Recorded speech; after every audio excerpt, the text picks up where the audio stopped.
going to read a short essay entitled Apocalypse Soon. Is the sound all right? Okay. High cholesterol, addictive habits, long-term debt with no end in sight? Not to worry, the end is at hand. When? December 21st, 2012. Who says so? Well, the Mayans, of course. Why? Because their famous calendar ends then. How? Well, that kind of depends on your worldview. Perhaps our planet will suffer a collision with another planet. Now, as far as we know, since the day our solar system was set up, the planets have been ordered in their courses and have not strayed from them. But what of the rogue planet Nibiru that's supposedly hidden behind the sun? Well, what of it? There's no concrete evidence it even exists. According to NASA, there's no evidence that it's more than a figment of someone's imagination. And if NASA can track Santa Claus, I surely wouldn't have looked something this big as a planet. Solar storms, when the sun discharges charged particles that collide with the Earth, might cause some problems with our electronics. Remember New Year 2000? Everyone was sure our whole system would crash because computers weren't programmed to put a 2 in the thousands place. As it happened, either the programmers or the computers were smart enough to make it a non-event. They can do it again in the event of a solar storm. Will the Earth reverse its poles? Will it be hit by an asteroid or a comet? Will we be invaded by aliens who finally got fed up with the probes we keep sending out to keep them under surveillance? We cannot predict the occurrence or non-occurrence of any of these things. What we do know for sure is the winter solstice will happen. At one time, the approach of the longest night was an occasion for awe, a time to reflect on the gift of light given to us on a regular basis by a fatherly God who had our best interests at heart and who could be depended upon to give us what we needed when we needed it, even if we couldn't see the reason for it at the time. Now, as we accumulate knowledge at a faster rate than we can assimilate it, we've come to question this worldview and to look for science and technology for our answers. We seldom experience the awfulness of the world in which we make our home, and when we do, we tend to back away from things we do not understand and retreat to the safety of the indoor world and the technology that governs our daily lives. We don't really want to think about the factors that make our world possible or the forces that are capable of disrupting it. As long as we pay our bills and the U.S. is number one, we can continue to live our comfortable lives and ignore any rumors of apocalypse. So if you can just hold out till December 21st, you have nothing to worry about.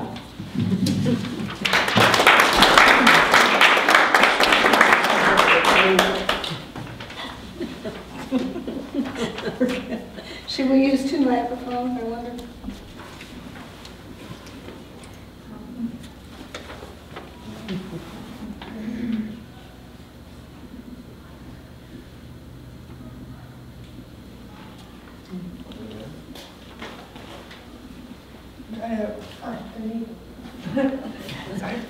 Oh. Thank you. Whoops. Can you hear me? Oh, yes, but I'm standing right next to you.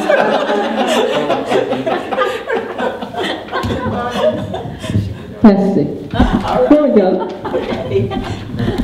All right. All right, compose yourself. Some say that time is like an arrow, flying swift in one direction with no beginning and no end. The sun rises, its path on arrow's arc across the sky. Once that sun has passed, it is seen no more. Others say time is like a circle, following a well-worn path, ever returning back again.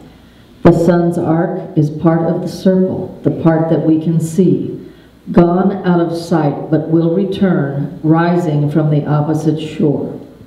Some say that time is like a spiral, unwinding through space and events, but never turning back.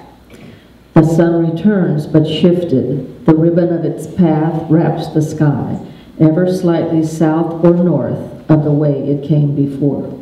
I say that time is an illusion, created by the clock, the calendar, and the almanac.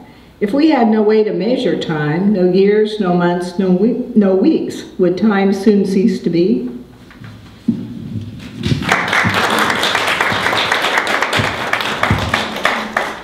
And I have one more poem I want to read. This is not my work, as you'll obviously hear when you hear it.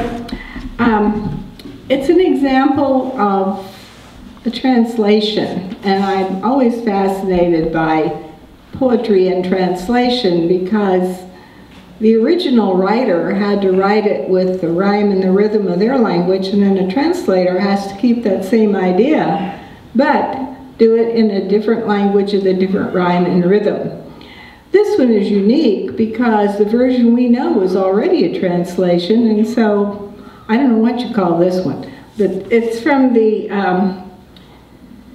Bay Psalm book, public domain. It's Psalm 23, and I thought it might be a little maybe uplifting after some of the things we've heard tonight. The Lord to me a shepherd is, want therefore shall not I. He in the folds of tender grass doth cause me down to lie. To waters calm me gently leads, restore my soul doth he. He doth in paths of righteousness for his name's sake lead me. Yea, though in valley of death's shades I walk, none ill I'll fear, because thou art with me, thy rod and staff my comfort are.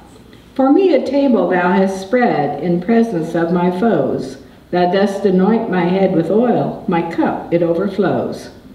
Goodness and mercy surely shall all my days follow me, and in the Lord's house I shall dwell as long as days shall be.